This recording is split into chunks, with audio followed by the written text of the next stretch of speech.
Hello, everyone. Welcome to Therapy Clips with Dr. O. I am from the organization Human Service Consultants. Today, our presentation is about the alcohol use disorder.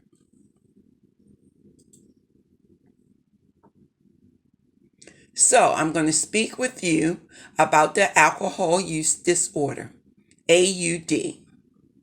It is a chronic relapsing brain disorder characterized by an impaired ability to stop or control alcohol use despite adverse social, occupational, or health consequences.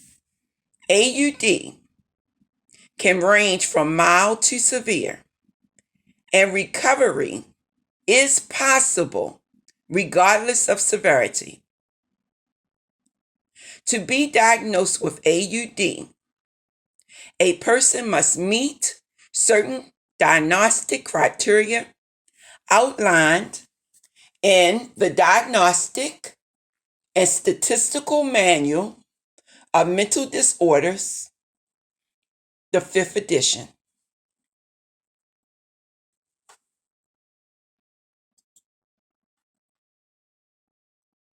Alcohol content.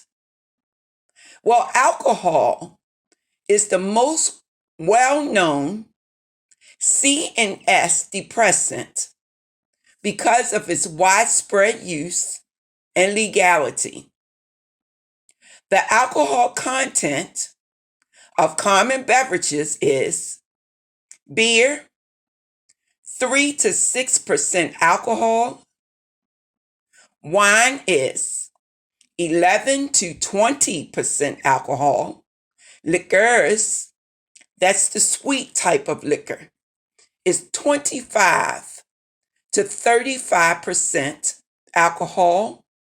And liquor, your whiskey, gin, vodka, etc., is 40 to 50% alcohol.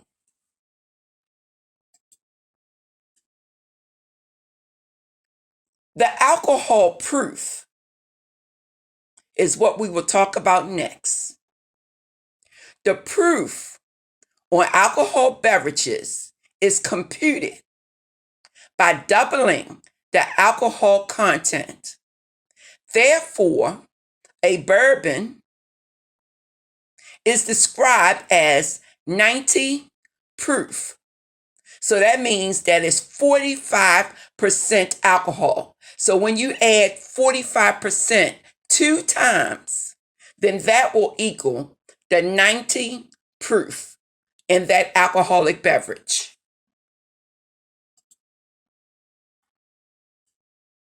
The alcohol standard is next. What you should remember is that the same amount of alcohol in one 12-ounce can of beer is the same as the amount of alcohol in 6 ounces of wine or in 1.5, that's 1.5 ounces of liquor. These are all standard drinks. The alcohol in beer is simply contained in a larger amount of liquid. And so now you see a chart in front of you, and it's telling you that 12 fluid ounces of regular beer is about 5% alcohol. 8 to 9 fluid ounces of malt liquor that's shown in this 12-ounce glass is about 7% alcohol. 5 fluid ounces of table wine is about 12% alcohol. 1.5 fluid ounces in a shot of 80 proof spirits, that's whiskey, gin, rum, vodka, tequila is about 40% alcohol. It's the alcohol standard. Now let's look at blood alcohol concentration levels. That is your BAC and its effects. When you are sober, have no alcohol in your system, your percent of BAC is at 0.0%. When a person is legally intoxicated, their blood alcohol level is at 0.08%. To be very impaired can range from 0.08% to 40% as far as the blood alcohol concentration. At this particular time, the blood alcohol level will bring that person to have difficulty in walking and speaking. Other symptoms may include confusion, nausea, and drowsiness. Now, when a person is at above 40% as far as the blood alcohol concentration, in other words, blood alcohol concentration means how much alcohol is going through your body, through your blood. At this blood alcohol level, the individual may be at risk for coma or death. So it's very, very serious as far as the complications are concerned. Now I want you to pay attention to the direct effects of alcohol. So once a person ingests alcohol, what can happen as far as their body physiologically and their behavior? So the person can become drowsy, sedated, relaxed, not talkative. They may experience a blackout. Now, I need to explain to you exactly what a blackout is. It does not mean that you fall out somewhere in the street or at the bar or in the house. Instead, a blackout means that you are consciously talking to people and people are talking to you, but the very next day, you may not remember any of that conversation, but the person that you are speaking to can tell you all of the conversation and you'll say, no, that didn't happen. That is what we call blackout. So the next thing is slurred speech. A lack of motor control. They can't control their own body while they're walking. Confusion. Aggressive actions. Poor work performance. Auto accidents. Driving while intoxicated. Decreased social involvement. So they may drink in isolation and want to be in isolation. Depression. Impaired muscle coordination. Impaired judgment. Impaired vision. Reduced inhibitions. Risk-taking. Lowered blood pressure. Now let's talk about indirect effects of alcohol.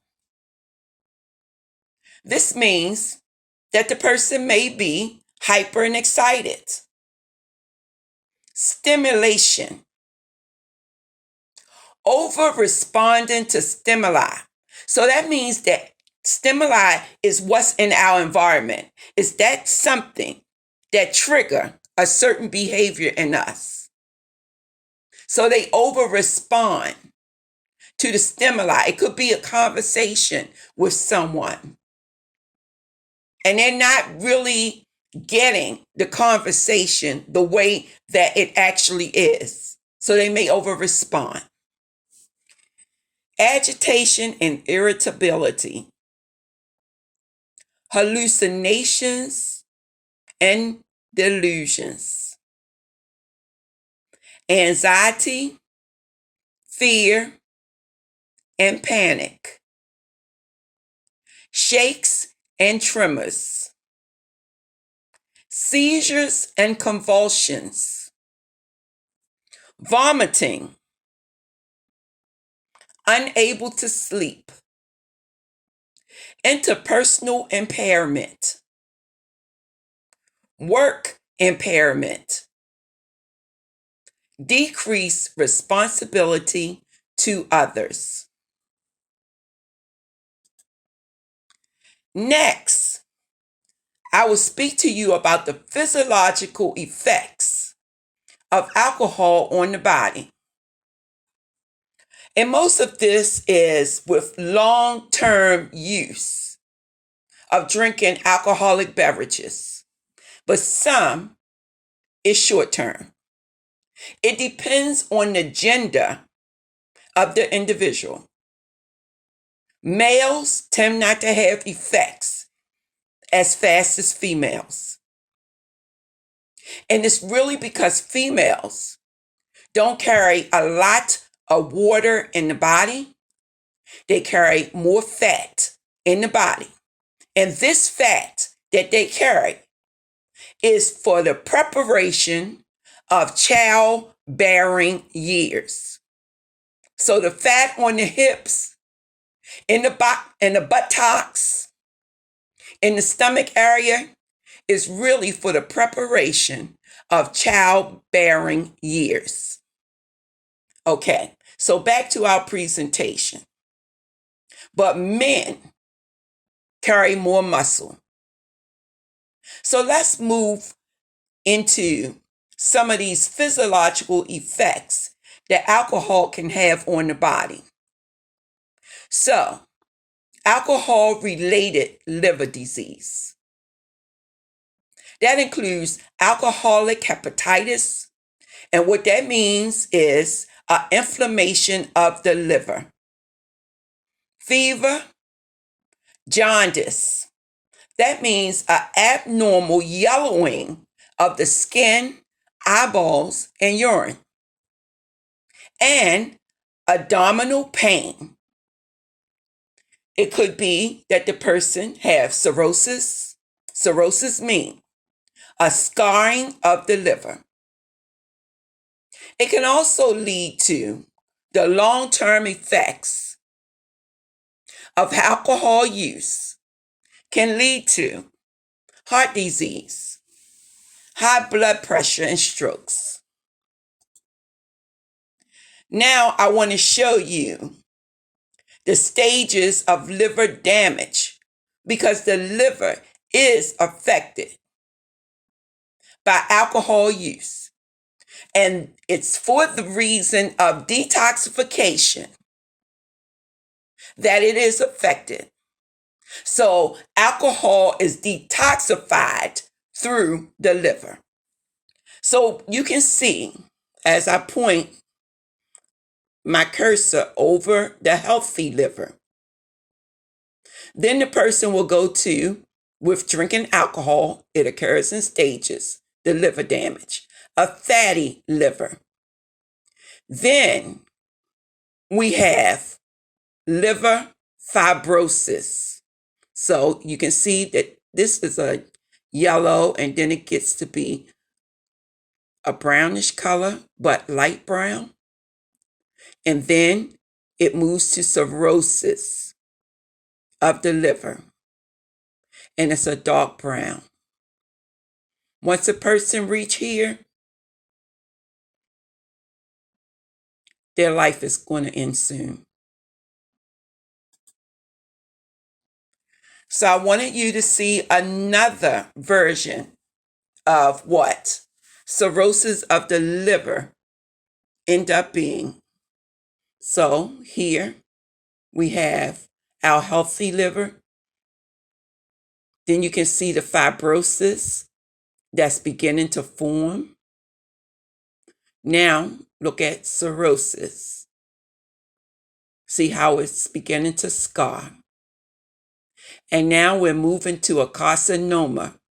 And we know that a carcinoma means that it's some form of cancer.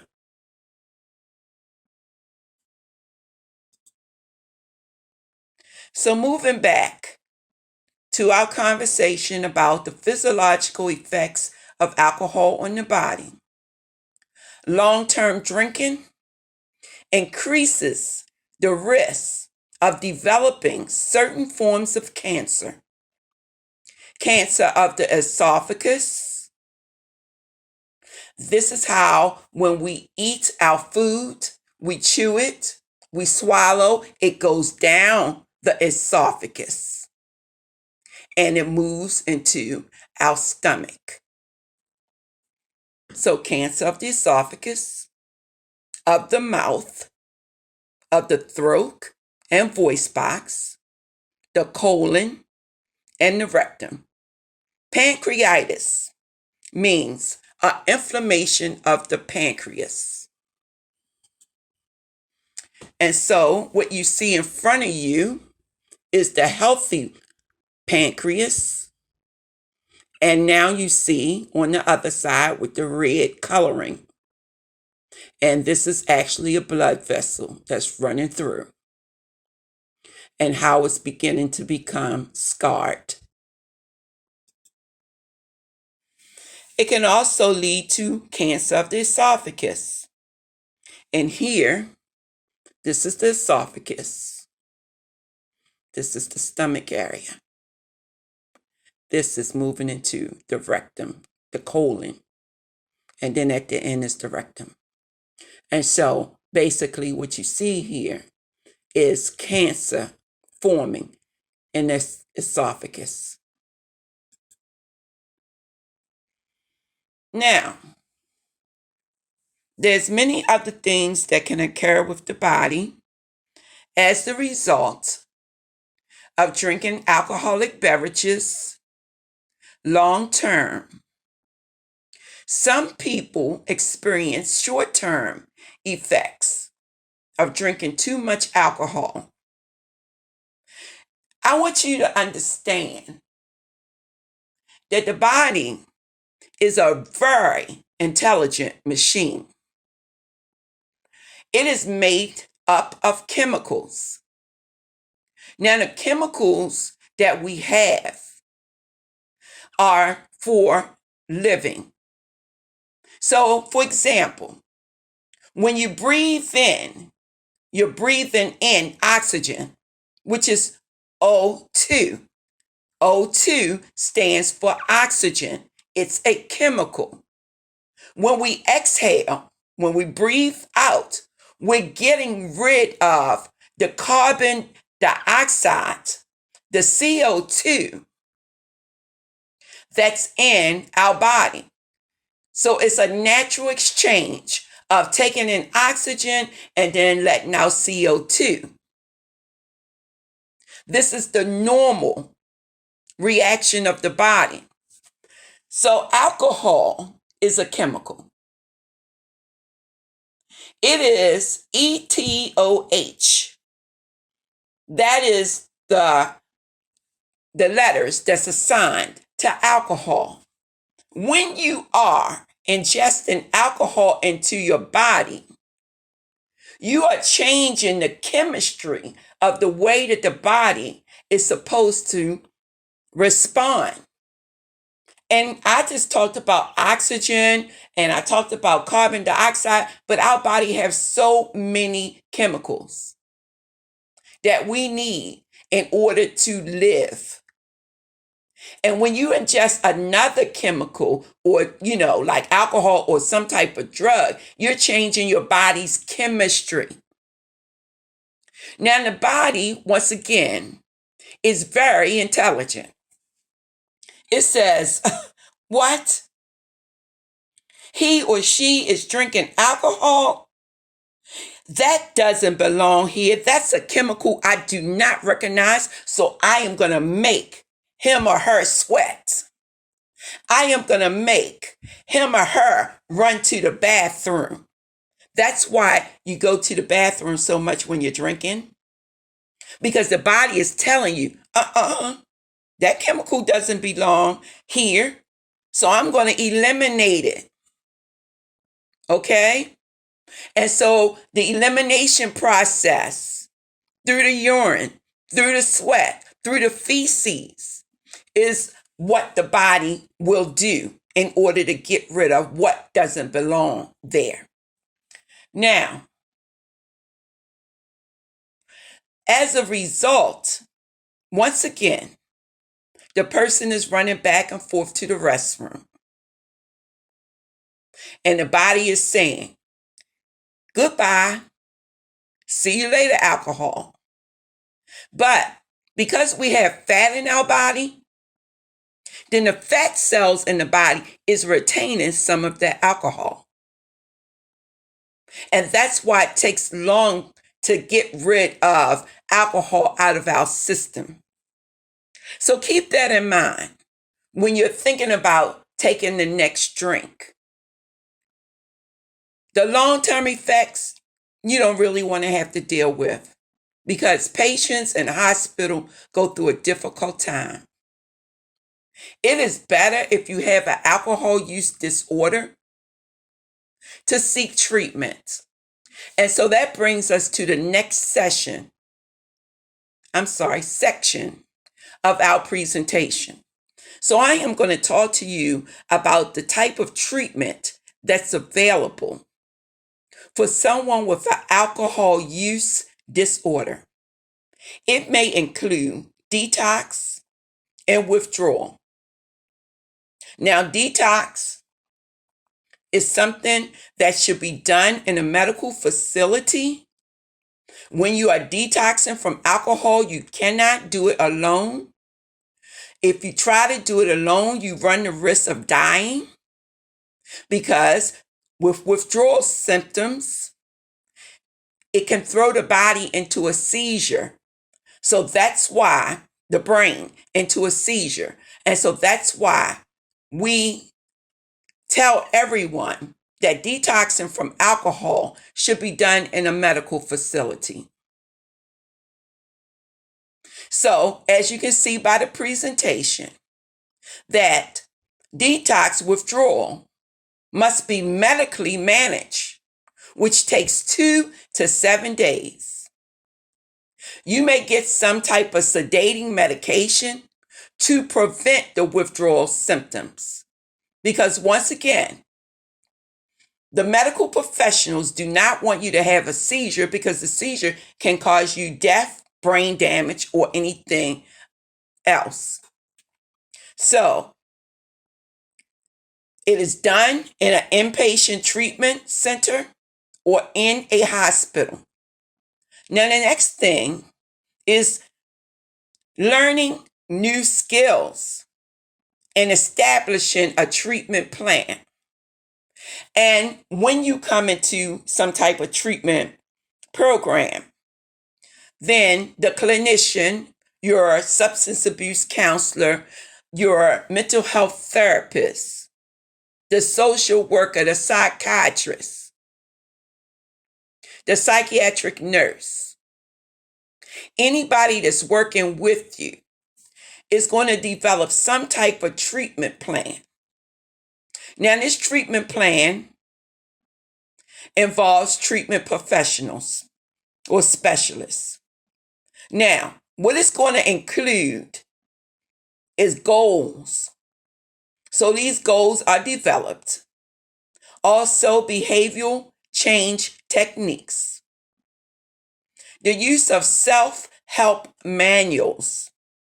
that you can buy online from Amazon. You don't have to get a brand new copy. You can get a used copy that's cheaper.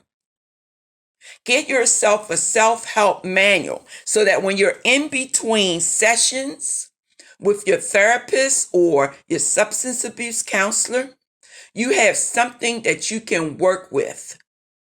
The activities in the book are designed to keep you on track, but also counseling, any type of follow-up care that you receive either inpatient or outpatient. The next thing is psychological counseling. What we have learned is that the mental health aspects and the substance abuse aspects of treatment must be done simultaneously together in order to help the person who have a substance use disorder. So you have counseling and therapy groups to help you to understand your problem with alcohol. You have support recovery from 12-step programs like NA and AA to help you to understand the psychological aspects, and you have your private therapists that can give you support and, if necessary, to give the family support. Also on the market, you have medication that can be taken that will make you very ill if you drink alcohol on top of it. So that medication is Antabuse. You also have naltrexone that blocks the good feelings that alcohol can bring. You have acamprosate that can help you to combat alcohol types of cravings. So all of these medications work hand in hand to help you to not take the next drink. Also, Vivitrol is another version of naltrexone that's injected once a month by a healthcare professional. It can also be taken in pill form. But this is to help the person who's trying to recover from an alcohol use disorder so that they can be consistent in helping themselves. You can receive continuing support through aftercare programs and support groups. Once again, mental health treatment is available. It comes in the form of talk therapy. It can also have its certain type of medications, like for depression, like for anxiety. For example, there's certain medications out there that can be prescribed so that you do not have to self-medicate if you have an anxiety disorder or a depressive disorder. Also, medical treatment to help you with any type of health concerns that you may have. Let me slow it down. Spiritual practice, any type of spirituality or religiosity that will help you to stay on track, whatever your higher power is. That concludes our presentation. This presentation was developed from certain references. Fisher, in 2018, wrote the book, Substance Abuse Information for School Counselors, Social Workers, Therapists, and Counselors. And the Mayo Clinic helped me to create this presentation by placing online an article entitled Alcohol Use Disorder that I retrieved today when I created this presentation for you. And as you can see, it's Easter Sunday. So I must be very dedicated to helping you to be able to help yourself. I am Dr. Ozita Taylor from Human Service Consultants. Currently, I'm contracting with various agencies to bring the information to you that you need in order to help you to stay in recovery and to help you with your sobriety. It is very important to me I always end my presentations that you need to stay blessed, stay on the path to recovery, and also love always, because love make you feel good. Take care.